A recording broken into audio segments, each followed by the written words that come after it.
What's up, boxing family, and welcome to another edition of Fantasy Bout Hour, the channel dedicated to bringing you fantasy matchups on a regular basis. If there's a particular matchup that you want me to cover, please leave it in the comment section, and I promise to honor your request. Please consider subscribing to this channel, please consider following this channel, and please share this channel if you love boxing and if you love fantasy fights. The fight that I'll be bringing to you in this video comes by way of request, and it is coming from Trey Titan. I thank you for your request, and I thank you for participating in the channel. The fight that he mentioned is a good one between two 90s era heavyweights. And as far as I'm concerned, the 90s was the greatest era for heavyweights. Most will argue that it's the 70s, and that's a good argument.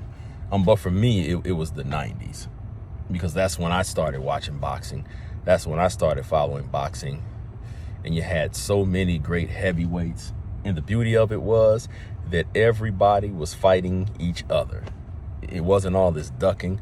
It wasn't all of this inactivity, fighting once a year, once every 2 years. These guys were fighting, and I can go on and on about that. So let's get to the fight. This is a contest between Riddick Big Daddy Bowe and Shannon Briggs. And what an interesting matchup. Both of these guys have been in there with the absolute best. So this fight is guaranteed to produce fireworks. Both of these guys are hard hitting. And both of these guys have great power, great strength. And Bowe was a monster when he showed up in shape. When his conditioning was on it, he was on it.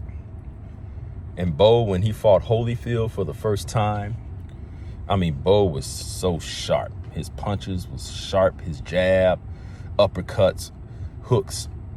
He fought a perfect fight against Evander Holyfield that first time around. Beautiful fight. Bowe had some inconsistencies in his career, but it happens to the best of them. Life happens. I'm not one to judge, but I just mention these things when I think that it will be a factor in the fights. No disrespect to any fighter. I will say, starting off, I will say off the bat that I believe that Bowe is the better fighter between the two. Shannon had potential. One thing I loved about Briggs, he showed up to fight.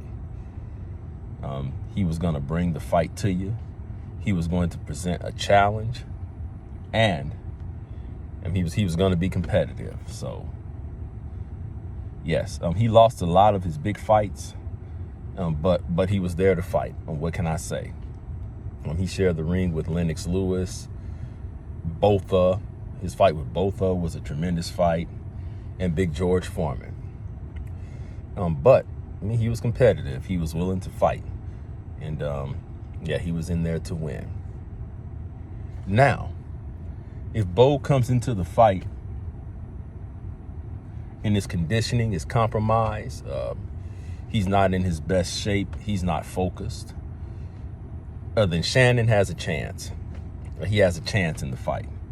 And he could possibly beat Bowe. But as I mentioned before, if Bowe shows up in the condition that he was in when he fought Holyfield, then the fight's a wrap. To me, because he was just too sharp in that fight. I think that Shannon had better conditioning than Bowe.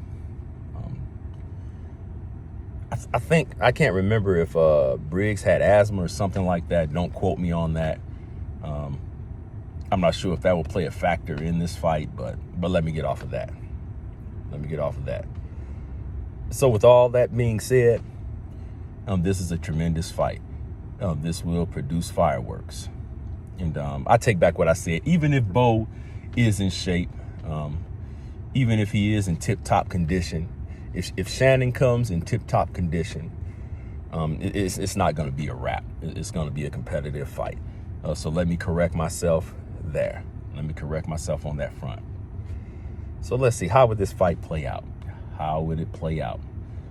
I think Bowe's jab would be a factor in this fight. He had a better jab than Shannon. Briggs was aggressive. Briggs was somewhat of a pressure fighter, especially early on in his career. He was a little more conservative with his punches later on in his career, but as I mentioned, Briggs was there to fight. He would bring the pressure. He wouldn't be afraid of Bowe. But I think that he would run into some counter punches from Bowe. I think Shannon had a decent chin. I'm not going to say the best chin in boxing, but a decent chin. I could see him getting Bowe against the ropes. I could see him having Bowe in trouble a couple of times in the same fashion that he did Lennox Lewis.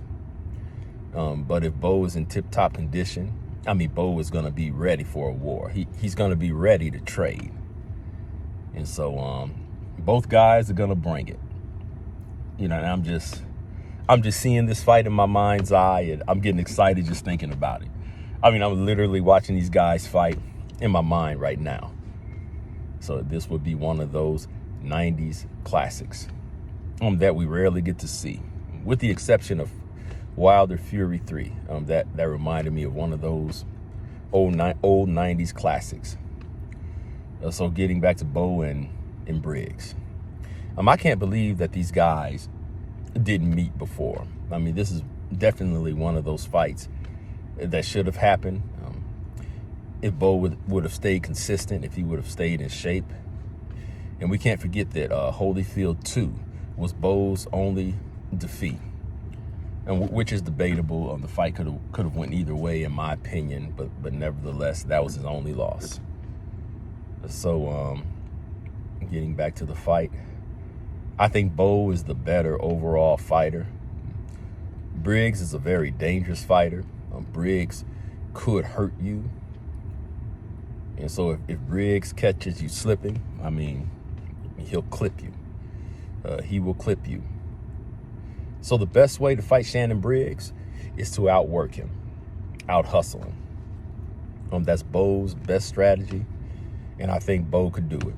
Bowe could outwork and out-hustle Briggs, and I think he would do it. So the jab is his bread and butter in this fight, and just keep Shannon at the end of that jab, and just keep pot-shotting him, and just keep frustrating him.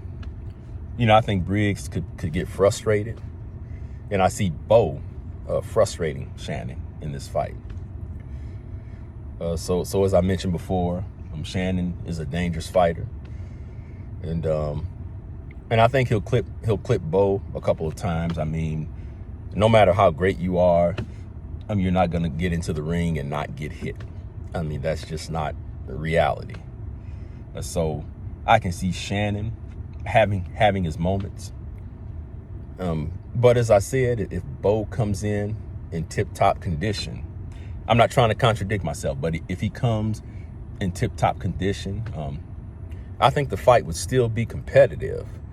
But I just think that Bowe wins the fight by late knockout. And now if he comes in not at his best, not focused, then Shannon would stop him. But if the same Bowe that fought Holyfield the first time comes into this fight with Briggs, then Bowe wins by knockout. He wins by late knockout. He wins by a hard-fought late knockout. So those are my thoughts. Let me know what you think, and I will see you on the next video.